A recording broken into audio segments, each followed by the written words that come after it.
Hey guys, welcome to Lime Rock Park for week 2 of 2020 season 2 of IMSA. I'm back in my trusty BMW M8 GTE. Look at that little beauty. Look at it go. I've got a new track guide. I've got a new setup and I've got a new ghost car for you guys to use if you would like. Worked really hard on the setup this week, shortened the gears, made sure that suspension can deal with those high curbs, made sure we've got a good bit of speed to get into the 48s without having a car that wants to kill you at every turn. So hopefully you enjoy that. If you want to get straight to the free stuff, just head over to findingspeed.com/IMSA to find everything you need to get going.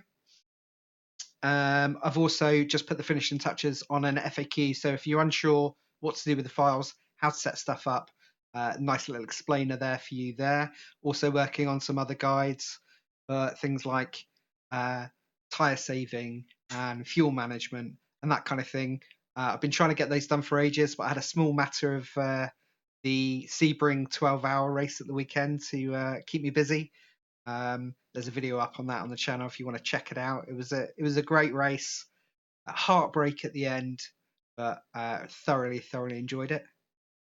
Okay, so don't forget to like the video, subscribe and hit that bell if you like the content, if you find it useful. Don't forget to drop a comment and let us know how you're getting on with a week's racing. And don't forget to warm up those tyres before you try and send it here this week. It's pretty treacherous out there. So that's enough chat. Let's get down to it and see how we get on here. Cheers, guys.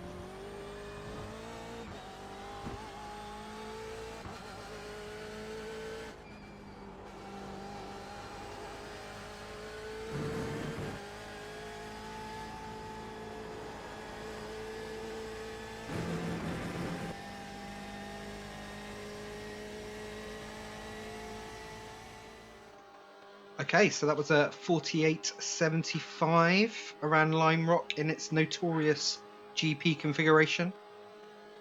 We are holding over to the left. We're in top gear, barreling down the straight. We're watching for the number 3 board. We're going to brake just after. And we're looking ahead to the 1 board because we want to start our turning soon after. So keep an eye on it. We're braking pretty straight here, but once we get to the 1 board, braking's not over. We want to brake at an angle, round to the right, aiming in towards the inside curb. We need to let off the brake. Watch that brake bleed down. And I've still got my foot over the brake as we speak. You can't see it. It's not registering, but it's there. A little extra touch there. We're halfway around the corner here. And we're now looking ahead to our second apex on this double apex first turn. And we're back on the gas. And we want to be full on the gas before the end of this curb. We don't want to come out super wide here. You know, I'm taking a little bit of curb here, but you just want to go easy, modulate that throttle, and then just at this wavy line at the track at the end of the car, we want to start looking round to, that's our next apex round there, and we're just drifting on the brake. We're coming down to second, getting those revs really nice and high, and we're just lingering our foot over the brake. We want to come in nice and tight here. Here's our apex. We want to be back on the gas at this stage, but we want to make sure we're keeping the car over to the left-hand side to open up the next turn where we really want to be accelerating. We're sacrificing this bend for the next turn, and here we go with the turn in. We're not braking here. We're just bringing the throttle down.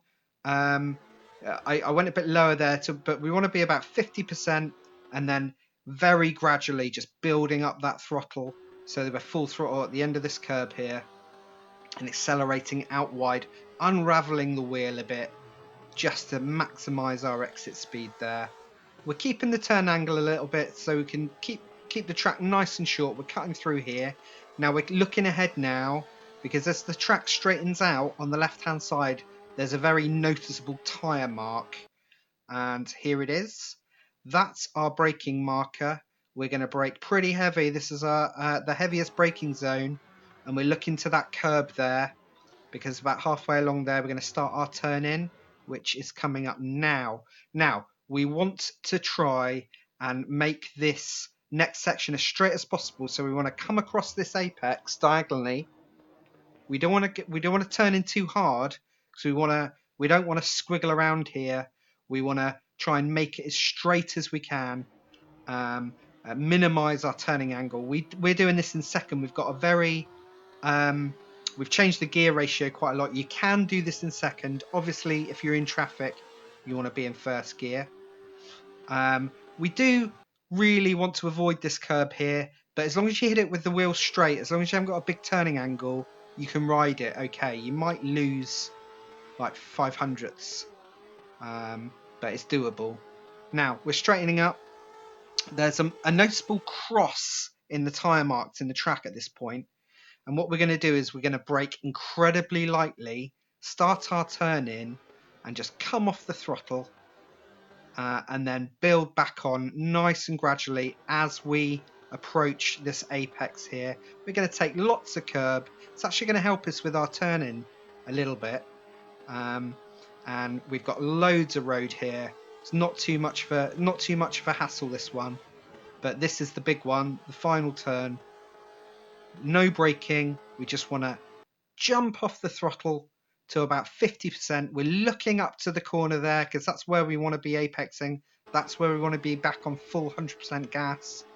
So we're at 50% on the throttle. We're turned in nice and tight, and we're back on the gas before the end of the curb. And we're looking further down the track to our exit. We want to use all the curb on the exit. We want to get ourselves up into sixth.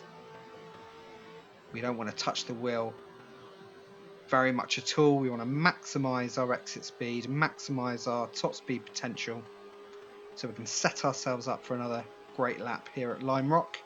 Tough track this week, challenging stuff. That's our 48.75.